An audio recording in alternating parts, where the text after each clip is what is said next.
किसी भी आदमी के लिए ये जानना कि उसके लिए कौन सा बिज़नेस सही रहेगा, ये आप सोच के अंदाज़ा नहीं लगा सकते। मिसाल के तौर पे आप कोई बिज़नेस करना चाहते हैं तो आप जो है वो सोच कर ये अंदाज़ा नहीं लगा सकते कि यार ये कारोबार मेरे लिए ठीक रहेगा या नहीं रहेगा। मैं आपको एक बंदे की स्टोरी सुनाता हूँ। बहुत ही मशहूर बंदा है जो इस वक्त top 10 richest people in the world हैं, यानी कि दुनिया के 10 अमीर तरीन लोगों में उसका नाम आता है। और मैं आपको बताता हूँ कि उसकी स्टोरी क्या है। मैं भी रिसेंटली कोई ऑटोबायोग्राफी देख रहा था उनकी, और उसमें ये पता चला कि वो बंदा एक बहुत ही सक्सेसफुल कंपनी चला रहा था। अचानक उस कंपनी के हालात ख़राब हो गए, कोई प्रॉब्लम आ गई होगी, फाइनेंशियल इश्यूज़ आ गए होंगे या कोई भी मसला आ गया होगा बहरहाल। तो उसको ये बात पता चल गई थी कि बमुश्किल ये कंपनी जो है सिर्फ 1 साल तक चलती रहेगी, उसके बाद ये बंद हो जाएगी। क्योंकि उस कंपनी में जो प्रॉफिट आ रहा था वो छोटा होता चला जा रहा था, और जो वहाँ के जो मुलाजमीन हैं उनकी सैलरीज़ को अफोर्ड करना बहुत मुश्किल हो गया था। तो कंपनी जो है तकरीबन जो भी पैसा कमा रही थी वो मुलाजमीन को तनख्वाहों में जा रहा था, कंपनी को कोई फ़ायदा नहीं था। तो इसका मतलब ये था कि कंपनी लॉस में थी, कोई उसकी अपनी बचत नहीं थी। तो ऐसी कंपनीज बंद हो जाती हैं जल्द ही। बहुत ज़्यादा हुआ तो लोग जो है वो 1 साल तक इंतज़ार करते हैं। जो आपके पास जो प्रॉफिट आ रहा होता है वो आप सैलरीज़ में निकाल देते हैं, ख़ुद आप खामोश रह जाते हैं 1 साल के लिए देखने के लिए। तो मुश्किल उसने सोचा कि 1 साल तक चलेगी। और ये बात जो है वहाँ के जो बोर्ड ऑफ डायरेक्टर्स होते हैं, बोर्ड ऑफ डायरेक्टर किसको कहा जाता है? किसी भी कंपनी का जो ओनर होता है वो सारे काम खुद नहीं करता, वो सेल्स के लिए एक सेल डायरेक्टर रख लेता है, और फाइनेंस के लिए फाइनेंस डायरेक्टर रख लेता है, एडमिन के लिए एडमिन डायरेक्टर रख लेता है। तो उन डायरेक्टर्स के रखने का काम यही होता है कि वो डिफरेंट मैनेजर्स को बताएंगे कि काम कैसे करना है, क्या करना है। ओनर का काम होता है घर जाके बैठना और सोचना कि इसके अलावा और बिज़नेस कौन सा कर सकता हूँ। तो उस बंदे का जो कंपनी थी वो डूबने वाली थी, और ये बात वो अच्छे से जानता था, और बोर्ड ऑफ डायरेक्टर्स जो हैं वो भी बहुत अच्छे से इस बात को जानते थे।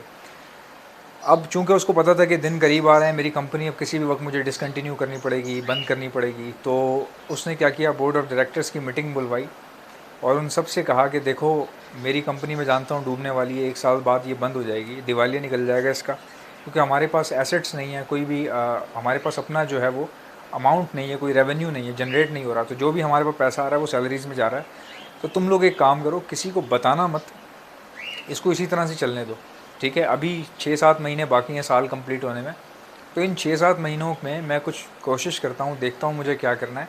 तुम लोगों ने ऐसे बिहेव करना है कि जैसे कंपनी बहुत ज़्यादा फ़ायदे में जा रही है।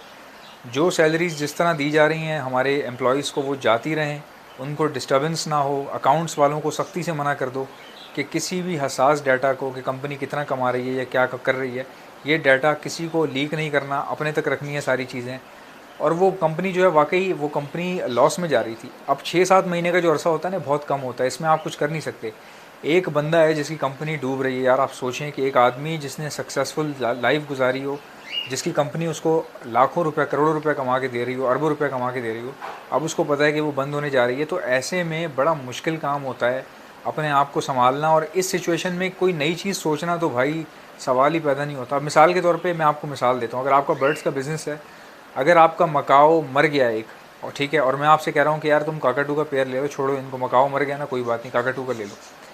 तो ये उस तरह की बात है कि एक बंदे का इतना बड़ा लॉस हो जाए और वो दूसरी चीज़ के बारे में सोचे या उसको शुरू करे या समझे, ये बहुत मुश्किल काम होता है।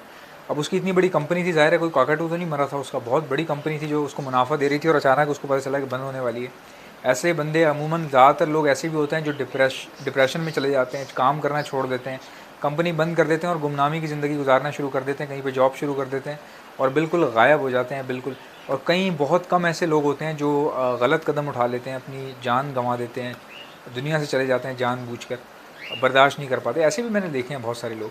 तो मकसद कहने का ये है कि वो बंदा इतना मेंटली स्ट्रॉन्ग था। आप उसका जहानत देखें आप, कितना काबिल आदमी है कि उसने अपने बोर्ड ऑफ डायरेक्टर को बोला किसी को पता नहीं लगना चाहिए कंपनी डूबने वाली है, सैलरीज जो है ना एम्प्लॉयज़ को देते रहो ताकि उनको भी गड़बड़ ना लगे।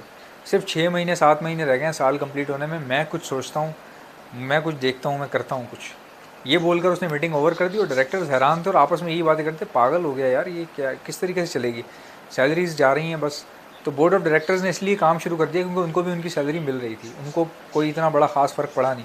तो असल नुकसान में मालिक जा रहा था, जिसकी वो कंपनी थी उसको रेवेन्यू नहीं बच रहा था, बाकी सबका जो जो भी कंपनी थोड़ा बहुत कमा रही थी उससे एम्प्लॉयज़ की सैलरी निकल रही थी। तो उसने क्या किया कि वो कंपनी चलती रहने दी उसी तरह एज इट इज़, और एक दूसरा काम शुरू कर दिया। और उस दूसरे काम में कुत्ते की तरह मेहनत की, खुद ही मजदूरी की, खुद ही सेल्स की, खुद ही पता किया, खुद ही मालूम किया, खुद ही मैन्युफैक्चरिंग प्लान बनाया, खुद ही बिज़नेस प्लान बनाया, खुद ही काम कर करके दिन रात एक करके, दोस्तों से पैसे कुछ लिए, कुछ अपने पास से मिलाए, कुछ पड़े हुए थे, कुछ रखे हुए थे। जिस बंदे की इतनी बड़ी कंपनी पहले चल रही हो, उसने कुछ ना कुछ तो जोड़ा हुआ होगा भाई। हमारे जैसा बंदा हो ना जिसकी लाखों का अरबों रुपए की कंपनी जो है वो डूब जाए, तो उसके बाद जो हमारा बचा हुआ पैसा होगा हम लेके भाग जाएंगे और फ़ौरन से बोलेंगे यार कोई फ्लैट या कोई घर किराए पे लेके चढ़ा दो, ताकि जो है ना किराया आता रहे, कंपनी छोड़ो, दफ़ा करो, निकलो यहाँ से, भागो यहाँ से। बट उसने ऐसा नहीं किया। उसके पास जो पैसे थे वो बजाय इसके कि उनको सेव करता, बैंक में जमा कराता, इंटरेस्ट सूद खाता या इस तरह की कोई गलत चीज़ करता, उसने क्या किया, वो नई चीज़ स्टार्ट कर दी और उसमें इतना फोकस हो गया। और उसने अपनी पुरानी कंपनीज़ के डायरेक्टर्स को कहा था कि कुछ भी हो जाए मुझे डिस्टर्ब नहीं करना, तब तक कि जब तक अगर कोई बड़ा मसला नहीं होता। वो काम करता रहा। अब उस बंदे की वो कंपनी 7 महीनों में रिकॉर्ड, उसने जो है ना सेल्स की, रिकॉर्ड बिज़नेस किया उसने। उसके बाद उस बंदे ने वहाँ से जो रेवेन्यू इकट्ठा हुआ वो अपनी पुरानी कंपनी में लगाया और उसको भी उठा के ऊपर ले गया। वो पैसे, जिसके पास पैसा होता है ना उसके पास यही बहुत बड़ी अपॉर्चुनिटी होती है कि वो पैसा लगा के ना वो कुछ भी कर सकता है। वो पैसों से फिर कुछ भी कर सकता है, वो कंपनी खड़ी कर सकता है, बना सकता है, डूबती हुई कंपनी को ख़रीद के जो है ना ऊपर उठा सकता है, कुछ भी कर सकता है वो। तो उसने क्या किया, वहाँ से जो रेवेन्यू जनरेट हुआ वहाँ से रेवेन्यू निकाल के पुरानी कंपनी में फेंका, वहाँ से फिर बोर्ड ऑफ डायरेक्टर्स को बुलाया और कुछ चेंजेस वगैरह लेकर आया कंपनी में, कुछ नए प्रोडक्ट्स लॉन्च किए, जो भी किया होगा। प्रॉपरली मुझे वर्ड टू वर्ड चीज़ें नहीं याद आ रही। तो उसने कर आगे वो दोनों कंपनियां खड़ी कर दी और आज वो दुनिया में जो 10 बड़े अमीर तरीन लोग जो हैं उसमें उनका नाम आता है। मेरे ख्याल से ये बंदा जो है, इसका नाम मेरे जहन से निकल गया, बट मुझे ऐसा लग रहा है कि जिसकी कोका कोला कंपनी है, जिन साहब की कोका कोला कंपनी है, ये उनके मालिक हैं मेरे ख्याल से। तो देखें नाम में क्या रखा है, चाहे वो कोका कोला कंपनी का मालिक हो या जेफ बेजोस हो या मार्क ज़करबर्ग हो। हमें तो मैसेज पे फोकस करना चाहिए कि ऐसे लोग जो इतने बुरे हालात में से उठ के वापस आ सकते हैं। तो हम लोगों ने तो अभी कुछ देखा ही नहीं है ना, हमें तो अभी नुकसान हुआ ही नहीं ज़िंदगी में, हमने कभी नुकसान देखा ही नहीं कि नुकसान होता क्या है। ऐसे भी लोग हैं जिन्होंने अरबों रुपए लगाए और वो सब के सब डूब गए, और वो बंदा आज उसी हालत में हो गया जिस हालत में मैं हूँ, जिस हालत में आप हैं। फिर भी वो अब दोबारा से कुछ ना कुछ करने की सोच रहा होगा। तो ऐसे लोग हैं, हमेशा काम करते रहें। देखें रोटी खाने की टेंशन ना लिया करें यार, रोटी तो यार मतलब आप देखें जानवर, कुत्ता भी बाहर खड़ा होता है ना अगर, तो उसको भी कहीं ना कहीं से गोश्त, बोटी, रोटी छोटी सब मिल ही जाती है किसी ना किसी तरीके से। तो रिस्क का जो फैक्टर है ना वो अल्लाह ने अपने हाथ में लिया है, रिस्क देने वाली अल्लाह की ज़ात है। तो आपकी रोटी नहीं रुकेगी भाई कहीं पे इन्वेस्ट करने से। ये मत सोचा करें कि मैं इन्वेस्ट कर दूंगा तो रोटी कहाँ से खाऊंगा, ऐसा नहीं होता। आप कदम आगे बढ़ाएंगे, रास्ते खुद निकलते चले जाते हैं, आपके साथ मुख्तलिफ लोग जुड़ जाते हैं, आपके रास्ते आसान हो जाते हैं, कोई ना कोई दरवाजे खुल जाते हैं। इसी तरह मैं आपको बताऊं, जब भी आप कोई नया काम शुरू करते हैं ना, लोग आपको पागल समझते हैं, लोग कहते हैं पागल है ये। कभी भी आप कोई नया आइडिया मार्केट में लेके आएंगे या कोई भी नई थ्योरी, कोई भी नई सोच अपनी किसी के सामने रखेंगे, तो वो सारे क्या बोलते हैं, यार तुम गलत सोच रहे हो, ऐसा नहीं होगा, ये तुमसे नहीं हो पाएगा, ऐसे नहीं होता, या मैं बताता हूँ कैसे होता है। तो इस तरह के लोग आपको बहुत सारे मिलेंगे जो आपको मिस गाइड करेंगे या आपको डिस्करेज करेंगे, आपको जो है ना कमतर दिखाएंगे, आपको बोलेंगे आप में दम नहीं है, तुम्हारी बातें भी बेकार हैं, तुम गलत कर रहे हो, इस तरीके से। अब मैं आपको मिसाल देता हूँ, मैंने जब बर्ड्स का काम शुरू किया, वीडियोस बनाना शुरू की, तो जब मैंने वीडियोस डालना शुरू की ना, तो कई लोग ऐसे थे जो मेरे दोस्त थे जिनको मैंने बताया यार मैंने वीडियोस वगैरह डालना शुरू कर रहा हूँ, तो उन्होंने कहा यार क्या हो गया ऐसा, किन चक्करों में पड़ गए हो यार, तुम अपने पर्सनैलिटी देखो, तुम इतने काबिल आदमी हो, किन चक्करों में पड़ रहे हो यार, ये यूट्यूब कुछ भी नहीं है, परिंदे वरिंदे कुछ भी नहीं है। अल्हम्दुलिल्लाह मैंने यूट्यूब पे चैनल बनाया, फिर वो चल गया। मुझे नहीं पता था चलेगा कि नहीं चलेगा, बट मुझे इतना पता था कि मेरे अंदर गट्स हैं, तो शायद मैं कुछ कर सकूँगा, या मे बी कि मुझे लोग सुन सकें। थोड़ी बहुत उम्मीद थी मुझे अपने ऊपर, लेकिन मुझे ये नहीं पता था कि मैं इतना आगे निकल जाऊँगा, वो भी इतने कम अरसे में, और ये अल्लाह ताला की मेहरबानी है। इसके अलावा मैं रुका नहीं यहाँ पे, मैंने मल्टीपल डिफरेंट बिज़नेस शुरू कर दिए। मैंने मेडिसिन का काम शुरू किया। अब मैं आपको बताता हूँ, मैंने मेडिसिन का काम जो शुरू किया था ना, वो पैसों के लिए किया था। बर्ड्स की जो मेडिसिन थी, जो कंपनीज़ बनाती हैं, मैं वो मेडिसिन को सप्लाई करता हूँ। तो मैंने ये काम सिर्फ पैसों के लिए शुरू किया था। मुझे ये भी नहीं पता था कि जो चीज़, जो मेडिसिन मैं सप्लाई कर रहा हूँ, ये कैसी है या क्या है, उस टाइम मुझे नहीं पता था शुरू में।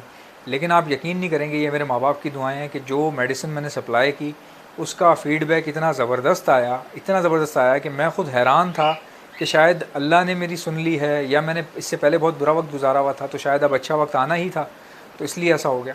तो मेडिसिन का मैंने बिज़नेस शुरू किया। उसके बाद उसके अलावा जो है मैंने फिर बर्ड्स में इन्वेस्ट करना शुरू कर दिया, ब्रीडिंग में। घर पर एक सेटअप है, वहाँ पे भी काम कर रहा हूँ, वहाँ से सेटअप से पैसे आ जाते हैं कुछ। तो मैंने खाली यूट्यूब को कंटिन्यू नहीं रखा, इसके साथ बहुत सारी चीज़ें, मैंने मल्टीपल चीज़ें स्टार्ट कर दी इसके अलावा, ताकि बैकअप होना ज़रूरी है। यूट्यूब देखें अभी इस वक्त चल रहा है, को पता नहीं होता, कभी कभार टिकटॉक बैन हो जाता है, कभी यूट्यूब बैन हो जाता है। तो एक आपके पास एक एक्स्ट्रा इनकम होनी चाहिए, एक आपके पास जो है ना बैकअप्स होने चाहिए। इसी तरह मैं आपको मिसाल दूँ मार्क ज़करबर्ग की, जिसका फेसबुक है, फेसबुक का जो ओनर है, जिसकी आप फेसबुक इस्तेमाल करते हैं, फेसबुक इस वक्त दुनिया की हाईएस्ट यूज़ होने वाली, यानी कि हाईएस्ट यूज़र कंटेन करने वाली वेबसाइट है, कंटेन करने वाली एप्लीकेशन है, जिस पे सबसे ज़्यादा एक्टिव यूज़र्स हैं इस वक्त। दूसरे नंबर पे यूट्यूब का नाम आता है, पहले नंबर पे फेसबुक है, दूसरे पर यूट्यूब है। तो अब मैं आपको बताता हूँ कि फ़ेसबुक बनी कैसे, उसने बनाई कैसे, क्या सोच के बनाई। एक छोटा सा बच्चा जिसके कॉलेज की फ़ीस भरने के लिए पैसे नहीं थे उसके पास, और वो अपनी मदर से, घर वालों से कह रहा है कि मैं कंप्यूटर पे एक ऐसी वेबसाइट बना रहा हूँ जहाँ पे लोगों को उनके दोस्त मिल जाएंगे, ऐसे दोस्त जो गुम हो गए हैं उनके, जिनसे उनका मिलना जुलना कम है, तो वो उनको मिल जाएंगे, और मुझे मेरे दोस्त मिल जाएंगे जो मुझसे मेरे स्कूल में थे जब मैं छोटा था, तो वो अब मुझे नहीं मिलते, चले गए, दूर चले गए या बिछड़ गए, तो मैं उनको ढूंढना चाहता हूँ, वो एक दिन मुझे इस वेबसाइट पे मिल जाएंगे। तो उसकी मदर ने उससे एक क्वेश्चन पूछा, उन्होंने कहा कि वो इस वेबसाइट पे कर क्या रहे होंगे जो तुम्हें मिल जाएंगे, ठीक है।